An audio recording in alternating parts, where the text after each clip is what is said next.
వరంగల్లో భారీ అగ్ని ప్రమాదం చోటు చేసుకుంది. జీపీఎన్ రోడ్డులోని దత్తాత్రేయ ఫర్నిచర్ షాప్ లో విద్యుత్ షార్ట్ సర్క్యూట్ కారణంగా మంటలు చెలరేగాయి.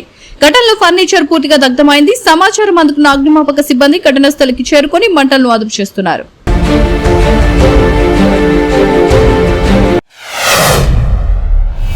కరీంనగర్ జిల్లాలో మాజీ మంత్రి హరీష్ రావు పర్యటన. చొప్పదండి నియోజకవర్గం గోపాలరావుపల్లిలో రైతులతో హరీష్ రావు ముఖాముఖి.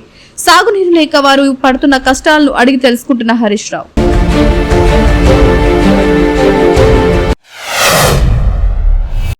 మళ్లీ మూతపడ్డ దుబాయ్ ఎయిర్పోర్ట్. ఇరాన్ వరుస దాడులతో తాత్కాలికంగా నిలిచిన విమాన రాకపోకలు.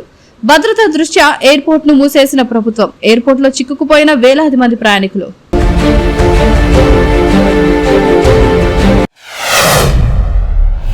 సంగారెడ్డి జిల్లా గడ్డపోతారం మున్సిపల్ కేంద్రంలో ఓ ప్రైవేట్ సంస్థకు చెందిన ఏటీఎంలో చోరీ. సుమారు ₹1,60,000 అపహరించారు. ఘటనపై కేసు నమోదు చేసి పోలీసులు దర్యాప్తు చేపట్టారు.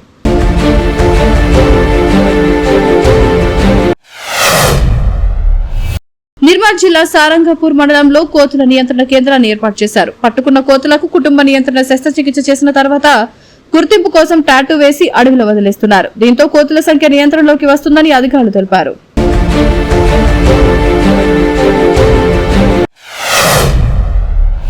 గద్దర్ ఫిల్మ్ అవార్డుల జాబితాను డిప్యూటీ సీఎం బట్టి విక్రమార్క మల్లుకు అందజేసిన జ్యూరీ సభ్యులు.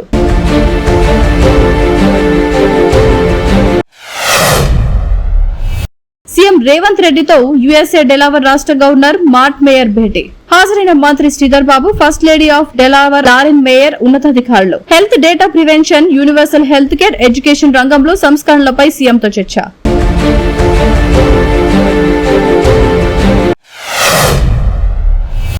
ఒడిశాలోని కటక్ మండలి ప్రాంతంలో కరవేల ప్రాంతీయ శిక్షణ కేంద్రం వద్ద CISF anti flight hijacking mock drill నిర్వహించింది.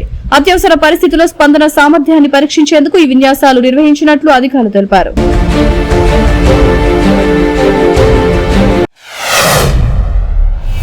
హైదరాబాద్లోని ఆసిఫ్ నగర్ లో పోలీస్ స్టేషన్ సమీపంలోని జరిగిన అగ్ని ప్రమాదంలో ఒక బైక్ పూర్తిగా దగ్ధమైంది. బైక్ నడుపుతుండగా ఒక్కసారిగా పొగలు రావడంతో వాహనదారుడు వెంటనే కిందకు దిగుతుండటంతో త్రుటిలో ప్రాణాపాయం తప్పింది.